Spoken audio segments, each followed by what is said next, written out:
Doctor Baba Saheb Ambedkar open university.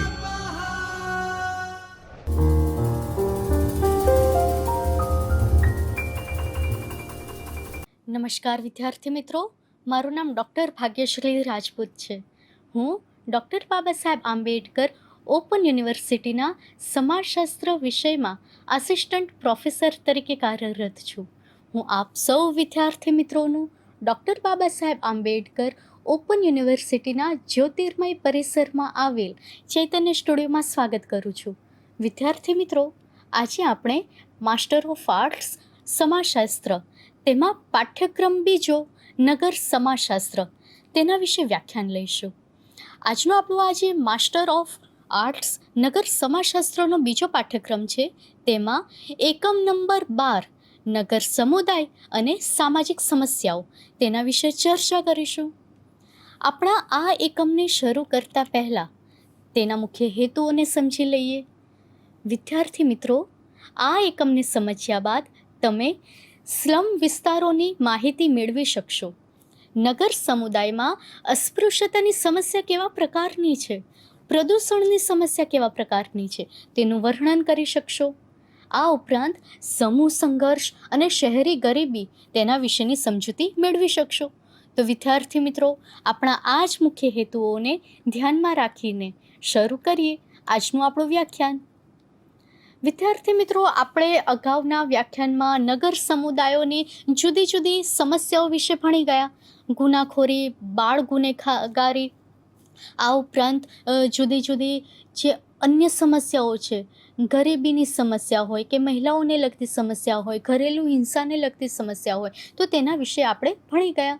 હવે નગર સમુદાયોમાં તેના સિવાય પણ બીજી અનેક સમસ્યાઓ છે, જેમ કે સ્લમ વિસ્તારો, અસ્પૃશ્યતા, પ્રદૂષણ, સમૂહ સંઘર્ષ અને ગરીબી, અને ખાસ કરીને શહેરી ગરીબી. વિદ્યાર્થી મિત્રો, આ બધી પાયાની જે પ્રાથમિક જરૂરિયાતો પરિપૂર્ણ થતી નથી, તો તેના કારણે ઉદ્ભવતી સમસ્યાઓમાંની એક છે. જ્યારે ગામડામાંથી શહેરોમાં કોઈ રોજી રોજગાર મેળવવા માટે આવે છે, કોઈ પરિવાર કે કોઈ વ્યક્તિ, ત્યારે તે જ્યાં ઉદ્યોગો કે કારખાનામાં તેને રોજી રોજગાર મળે છે, તો તેની આજુબાજુના વિસ્તારોમાં તે વસવાટ કરવાનું સ્ટાર્ટ કરી દે છે, અને એના જ પરિણામે ગંદા વસવાટોનો ઉદ્ભવ થાય છે.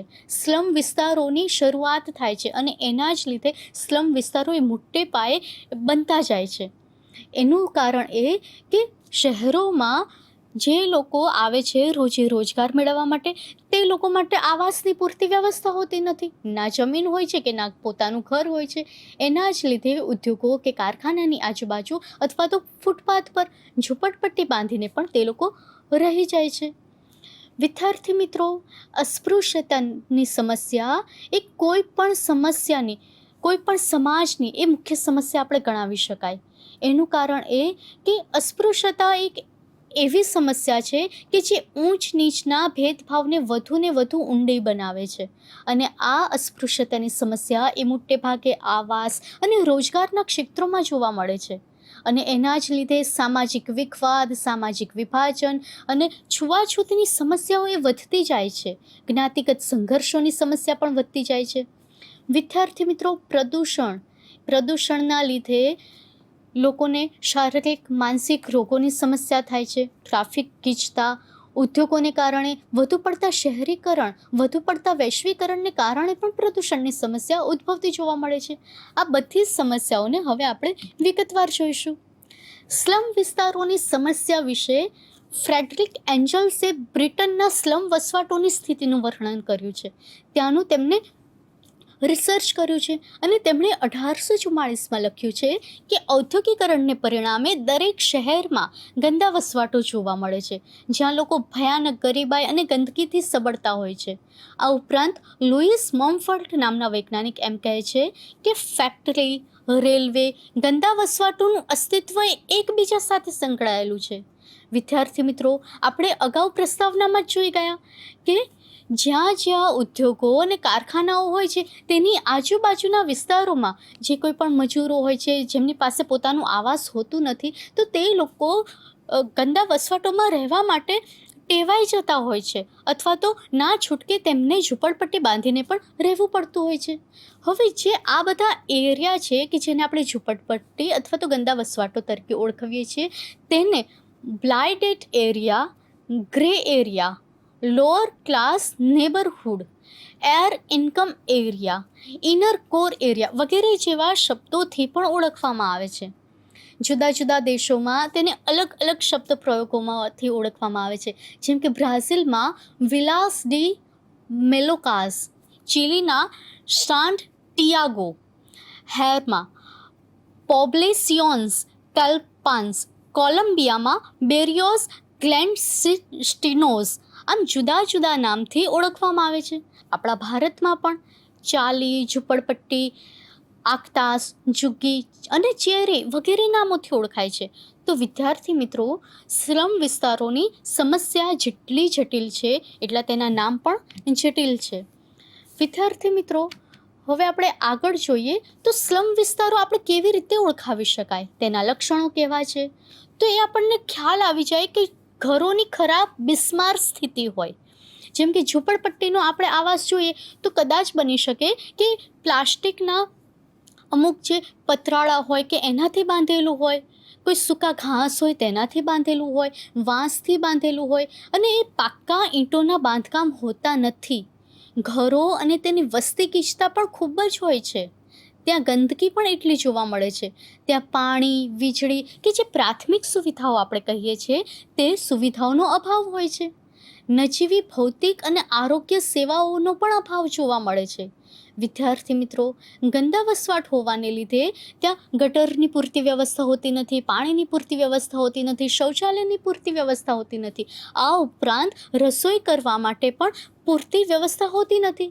અને જ્યારે તે લોકો પોતે જ ગંદા વસવાટોમાં જ્યારે વસવાટ કરતા હોય છે અને પોતાની આર્થિક આવક જ્યારે ઓછી હોય છે, તો તે લોકો પોતાનો ખોરાક પણ યોગ્ય રીતે આરોગી શકતા નથી અને આરોગ્યના જુદા જુદા રોગોનો તે લોકો ભોગ બને છે.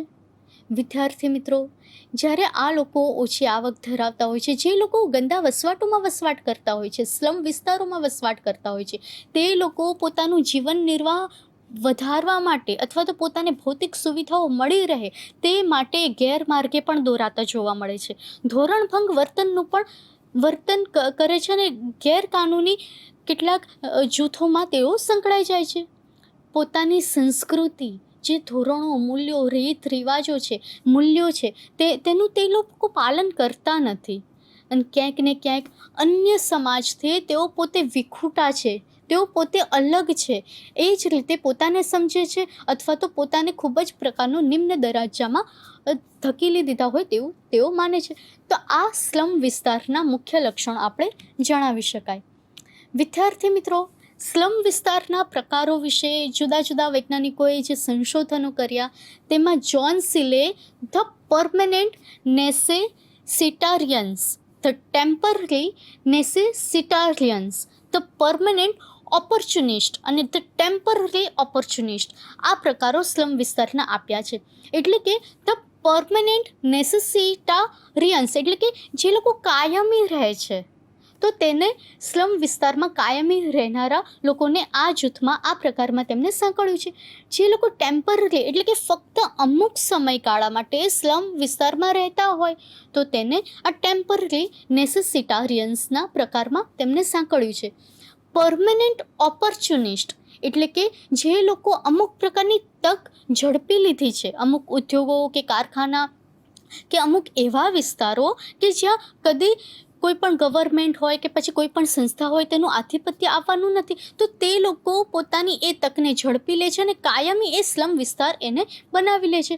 તો જ્હોન સીલેએ એ વ્યક્તિઓને, સ્લમ વિસ્તારમાં રહેતા વ્યક્તિઓને ધ પરમેનન્ટ ઓપોર્ચ્યુનિસ્ટની કેટેગરીમાં રાખ્યા છે. ધ ટેમ્પરરી ઓપોર્ચ્યુનિસ્ટ એટલે કે ફક્ત અમુક પ્રકારની તક પૂરતા જ્યારે સ્લમ વિસ્તારોનો ઉદ્ભવ કરવામાં આવે અને એ તક પૂરી થઈ ગયા બાદ એ સ્લમ વિસ્તારો ત્યાંથી હટી જાય છે, તો તેવા લોકોને એ કેટેગરીમાં રાખ્યા છે.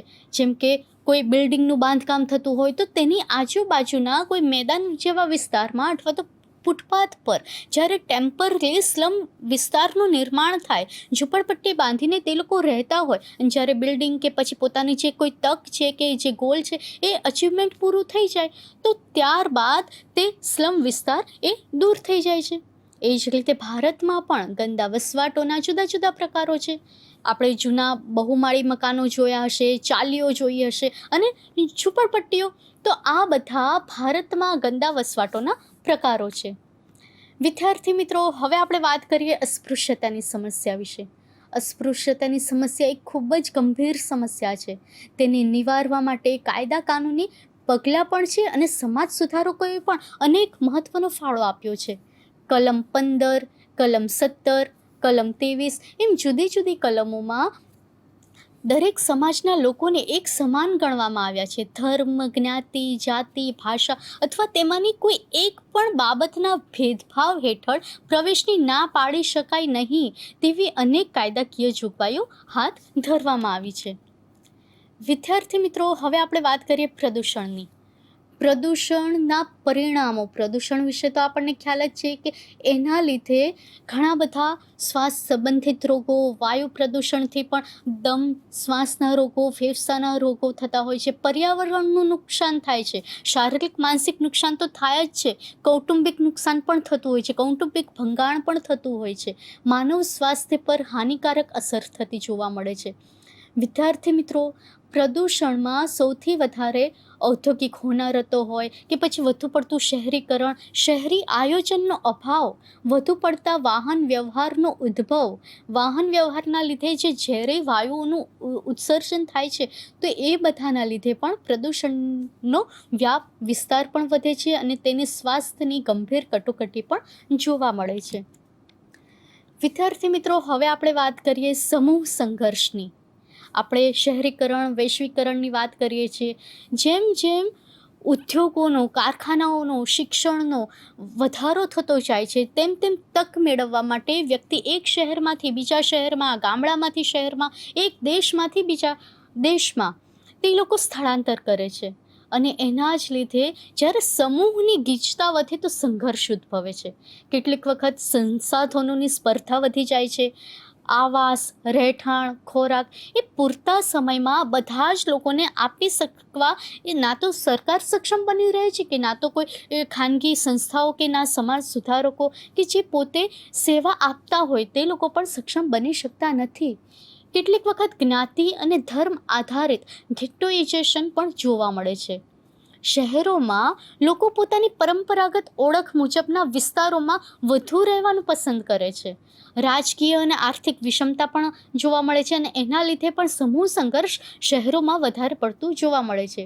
શહેરોમાં સોશિયલ મીડિયાની અસર, ફેસબુક, ઇન્સ્ટાગ્રામ, વોટ્સએપ, આ ઉપરાંત હવે તો એઆઈનો પણ જમાનો છે. તો ઇન્ટરનેટ, જે કોઈ પણ સોશિયલ મીડિયામાં ભ્રામક ચર્ચા વિચારણાઓ થતી હોય, પ્રચારો થતા હોય, કેટલીક નાની અફવાઓ પણ એ મોટું સ્વરૂપ ધારણ કરી લે છે અને સમાજમાં અશાંતિ ફેલાય છે. તો એ પણ સમૂહ સંઘર્ષનું મુખ્ય કારણ બની જતું જોવા મળે છે. હવે વાત કરીએ શહેરી ગરીબીની. વિદ્યાર્થી મિત્રો, શહેરી ગરીબી વધારવા માટે ગ્રામીણ શહેરી સ્થળાંતર, અશિક્ષિત અને બિનકુશળ શ્રમિકોની વધતી જતી સંખ્યા, અસંગઠિત ક્ષેત્રોમાં રોજગાર, આવકની અનિશ્ચિતતા, શહેરોમાં રહેઠાણનો ઊંચો ખર્ચ, આ બધા જ શહેરી ગરીબીના મુખ્ય કારણો આપણે ગણાવી શકાય. તેની સામાજિક, આર્થિક ઘણી બધી અસરો જોવા મળે છે. શહેરી ગરીબીના લીધે બાળકો કુપોષણનો ભોગ બને છે, વૃદ્ધોનું આયુષ્ય ઘટી જાય છે, નબળું સ્વાસ્થ્ય બને છે, ચેપી રોગોનું પ્રમાણ વધે છે કારણ કે વસ્તી ગીચતા વધી જાય છે, પૂરતી ખોરાક, જીવન નિર્વાહના સાધનો મળતા નથી, શિક્ષણનો અભાવ વધે છે, બાળ મજૂરીમાં વધારો થાય છે અને સામાજિક અસમાનતાની સમસ્યામાં પણ વધારો થાય છે. શહેરી ગરીબીને નિવારી શકાય છે. તેના માટે છે કૌશલ્ય વિકાસ કાર્યક્રમો, રોજગારલક્ષી તાલીમો, સસ્તા આવાસ યોજનાઓ, સ્લમ સુધારણા અને પુનર્વસન, અને તે ઉપરાંત સરકારી પ્રયાસો દ્વારા જુદી જુદી શહેરી ગરીબી અથવા તો જુદી જુદી સમસ્યાઓને નિવારી શકાય છે. વિદ્યાર્થી મિત્રો, નગરોમાં આ બધી જ સમસ્યાઓ એ વિકરાળ સ્વરૂપ ધારણ કરી રહી છે. ભલે એ ગંદા વસવાટો હોય, પ્રદૂષણ હોય, અસ્પૃશ્યતા હોય કે સમૂહ સંઘર્ષ હોય, પણ આપણે બધાએ ભેગા મળીને સરકારી પ્રયત્નોની સાથે સાથે સમાજ સુધારણાના ક્ષેત્ર પણ આગળ વધીને શહેરી સમસ્યાઓને આપણે નિવારી શકાય છે અને સામાજિક સૌહાર્દ વધારતી નીતિઓ ઉપર પણ ભાર મૂકવો અનિવાર્ય બની રહે છે. વિદ્યાર્થી મિત્રો, આજનું આપણું આજે વ્યાખ્યાન હતું, તેના સ્વાધ્યાયના મુખ્ય પ્રશ્નો અહીંયા આપેલા છે, જે તમે ચકાસી લેશો આગામી સત્રાંત પરીક્ષામાં તમને પૂછાઈ શકાય છે. તો વિદ્યાર્થી મિત્રો, આજનું આપણું આ વ્યાખ્યાન અહીંયા પૂર્ણ કરીએ છીએ. હવે પછી મળીશું એક નવા જ વ્યાખ્યાન અને નવા જ એકમ સાથે. ત્યાં સુધી નમસ્કાર. स्वाध्यायः परमः